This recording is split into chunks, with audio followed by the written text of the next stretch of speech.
जियात्रैलोक्यनाथस्य शासनं जिनशासनं जय मंगलभूदानं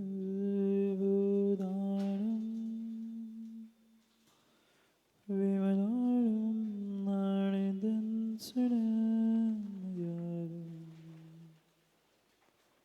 त्रैलोक्यसेह्यं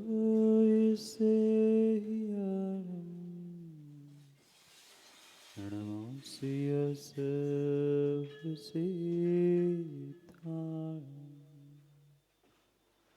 नमो अरिहन्ताणं नमो सिद्धाणं नमो आयर्याणं नमो उज्जायाणं नमो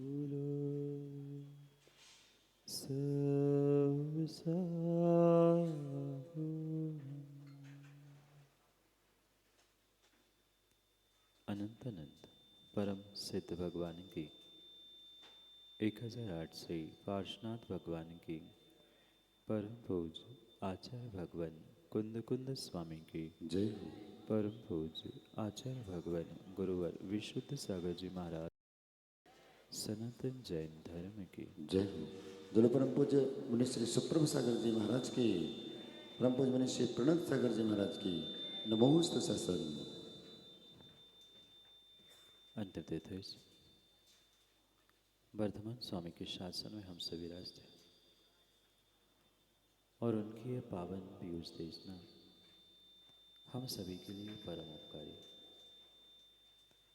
अनादिकाल से हमारी इस आत्मा में जो जन्म जरा और मृत्यु रूपी रोग लगे, उन रोगों का उपशमन करने वाले अगर कोई परम औषधि है तो वह एकमात्र यह जन्म है। भवरत्नों 10 भवों से जो वैर चल रहा था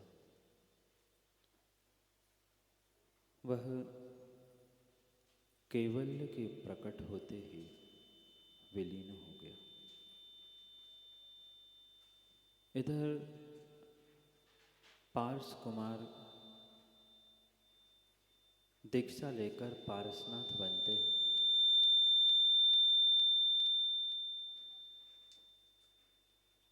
और पारसनाथ महामुनिराज अपनी ध्यान साधना में लीन होते।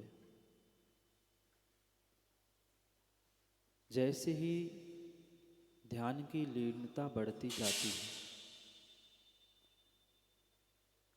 वैसे ही वो पूर्व जन्मी का शत्रु जो प्रचंड वैर भाव के साथ उपसर्ग करने पहुंचता है, इधर वह कमठ उपसर्ग कर रहा था और ध्यान में बैठे बैठे पारसनाथ का उत्कर्ष हो रहा था। जितना घनघोर उपसर्ग होता गया उतना उतना ही उन्होंने अपने आत्मा का उत्कर्ष करने का पुरुषार्थ किया। उस उत्कृष्ट पुरुषार्थ के माध्यम से उत्कर्ष को प्राप्त करने वाले उस बहिरात्मा ने जो अंतरात्मा अवस्था प्रकट की थी,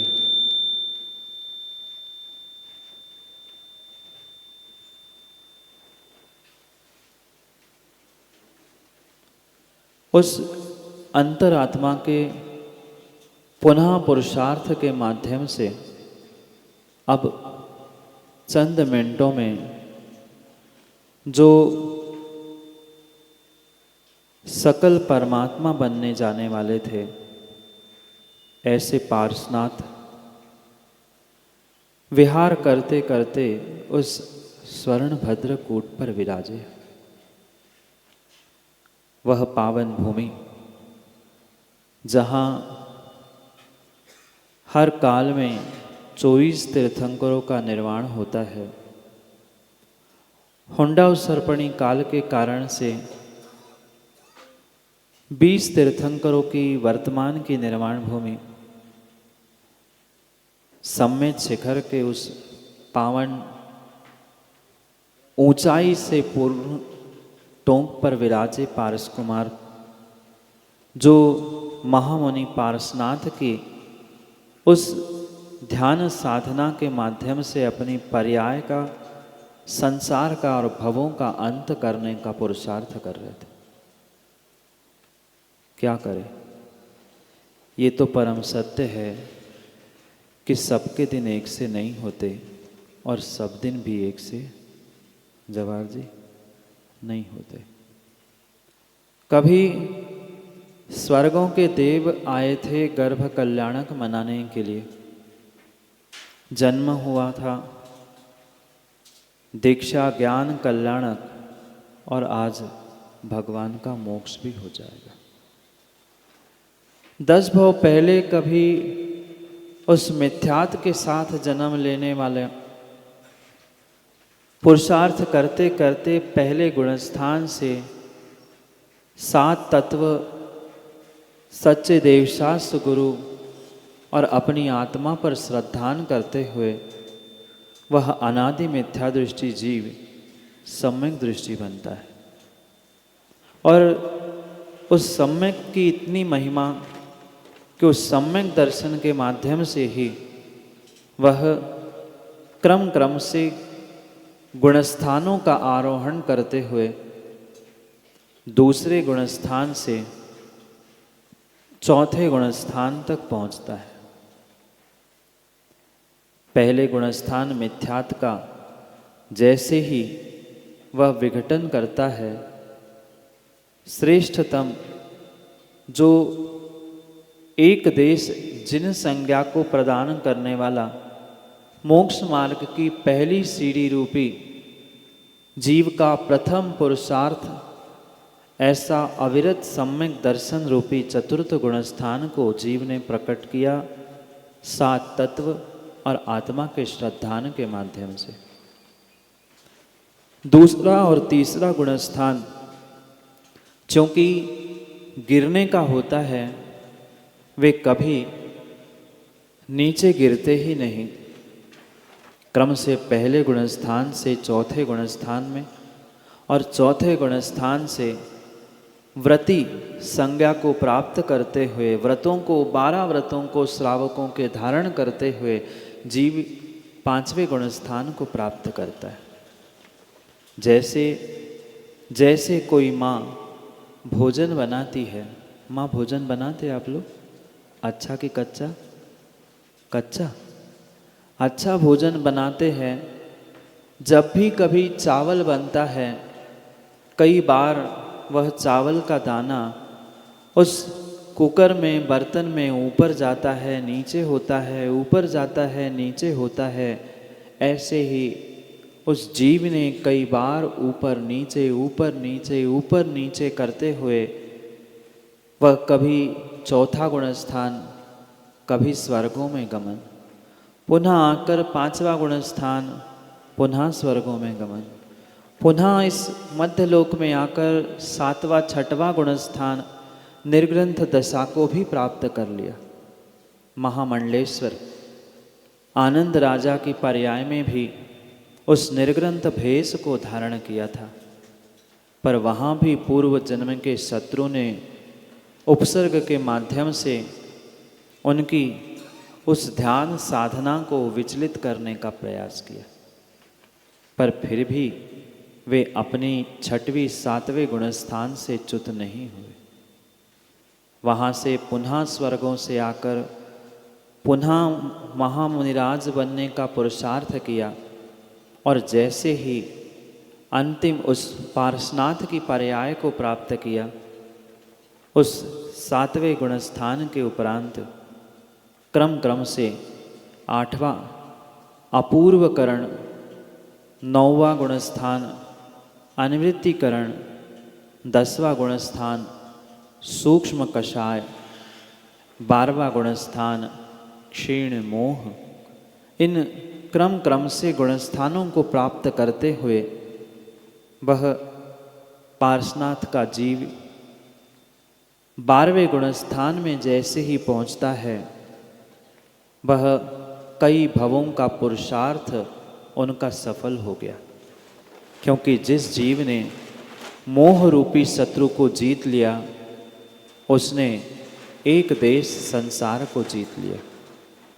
चौथे गुणस्थान में दर्शन मोह को तो जीत ही लिया था, पर 12वें गुणस्थान में पुनः चारित्र मोहिनी को जीतते हुए वह 3 मात्र घातिया कर्म शेष बचे। क्षीण मोह नामक 12वें गुणस्थान में जैसे ही 3 घातिया कर्मों पर पुरुषार्थ करते हुए दूसरा शुक्ल ध्यान प्रारंभ किया, उस दूसरे शुक्ल ध्यान के माध्यम से तीनों घातिया कर्मों का नाश होते ही वे तीर्थंकर भगवान पार्श्वनाथ, जहाँ घनघोर उपसर्ग बाहर कमठ कर रहा था और इधर शुक्ल ध्यान, द्वितीय शुक्ल ध्यान के माध्यम से अंतरंग की ऐसी ऐसी ऐसी विशुद्धि बनी, वह बाहर तो उपसर्ग चल रहा था। धरणेन पद्मावती रक्षा करने के लिए पहुंचे थे, पर उपसर्ग करने वाला उपसर्ग करता रहा, उपकार करने वाले उपकार करते रहे, पर वह पार्श्वनाथ जो अपने उत्कर्ष में लगे हैं, आत्मा का उत्कर्ष करते करते 12वें गुणस्थान से वे 13वें गुणस्थान को उन्होंने संयोग केवली अवस्था को प्राप्त कर लिया। और जैसे ही उस संयोग केवली अवस्था को प्राप्त कर लिया, 5000 धनुष जमीन से वे आसमान की ऊंचाइयों को प्राप्त कर चुके। कुबेर सौधर्म की आज्ञा प्राप्त करते ही क्षणार्ध में समोशरण की रचना करता है। 9 निधि, 14 रत्न एक गोपुर द्वार के पास एक एक दिशाओं में हुआ करते हैं। इतनी महान विभूति के साथ बहिरंग लक्ष्मी और अंतरंग लक्ष्मी को प्रकट करने वाले वे तीर्थंकर पार्श्वनाथ अपने उस तीर्थंकर नाम कर्म की प्रकृति के उदय के निमित्त से इस ब्रह्मांड में विख्यात हो गए। और कुछ ही काल नगर नगर में, शहर शहर में समोशरण के माध्यम से दिव्य ध्वनि प्रदान करते हुए कई सारे भव्य जीवों का कल्याण करने का पुरुषार्थ, कल्याण करने के लिए निमित्त बनने वाले वे तीर्थंकर भगवान जब सम्मेद शिखर के उस स्वर्णभद्र कूट पर पहुँचे, वहाँ चौथे शुक्ल ध्यान का आलंबन लेने का पुरुषार्थ प्रारंभ किया।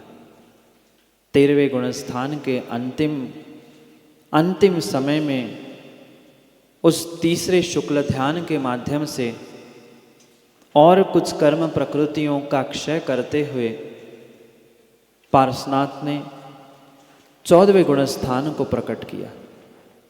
अब जीवन भर का वह पुरुषार्थ, और मात्र जीवन भर का नहीं, कई भवों का जो पुरुषार्थ जिसके पीछे वह ध्यान साधना, धर्म साधना चल रही थी, ऐसे उस धर्म ध्यान साधना का, शुक्ल ध्यान का और कई भवों का साधना का फल चंद सेकंड में मिलने वाला है।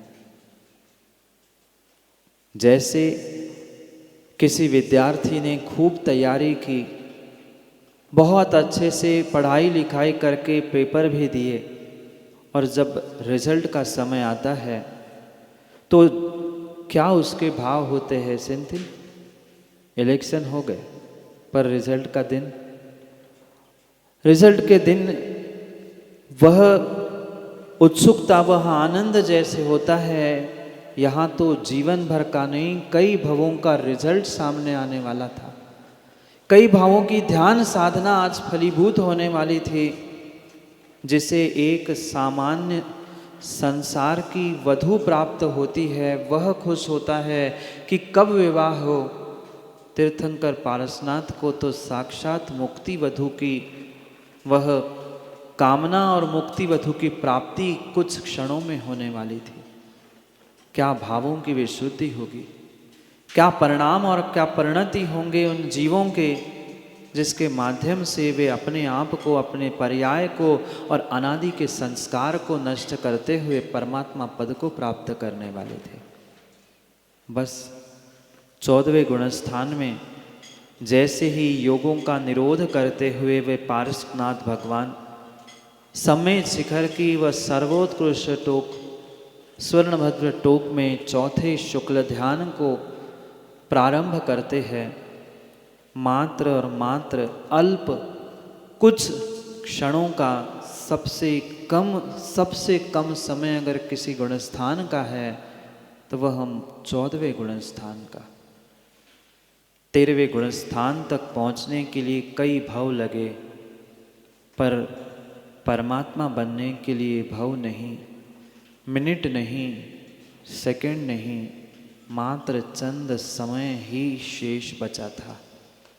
और ऐसी ध्यान की विशुद्धि, ऐसी ध्यान की विशुद्धि, ऐसी ध्यान की विशुद्धि के माध्यम से अंतिम शुक्ल ध्यान को मात्र उस क्षणार्ध में कुछ समय में प्राप्त किया।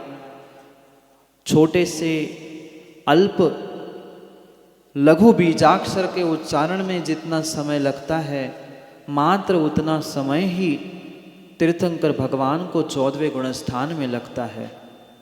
अ, ओ, ई, रिरी, लिरी, मात्र 5 बीजाक्षरों का उच्चारण जैसे होता है, शुक्ल ध्यान रूपी चौथे शुक्ल ध्यान रूपी का फल साक्षात चारों अघातिया कर्मों के नाश रूपी उस परमात्मा ने अपने संसार को छोड़ते हुए मुक्ति वधु को प्राप्त कर लिया। वे सिद्ध दशा को प्राप्त हुए। वह स्वर्णभद्र कूट से वह पारसनाथ भगवान अपने मोक्ष कल्याणक को प्राप्त करते हुए आत्मा का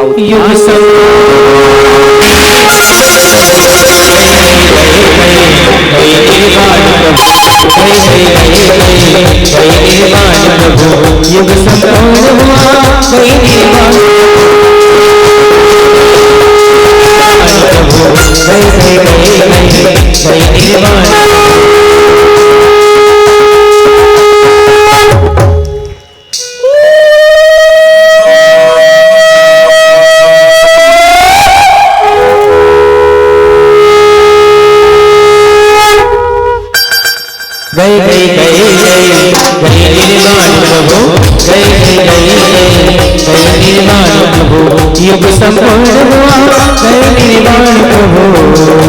बोलिए भगवान के केवल ज्ञान महोत्सव की।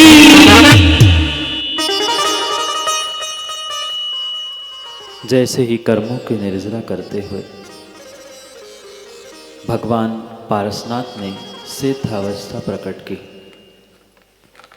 पुनः वह सौधर्म अपने परिकर के साथ स्वर्णभद्र कूट पर पहुंचता है और वहां पहुंचकर जो भगवान के केस और नाखून शेष थे उनको एकत्रित करता है, क्योंकि तीर्थंकर भगवान का परम औदारिक शरीर हुआ करता है।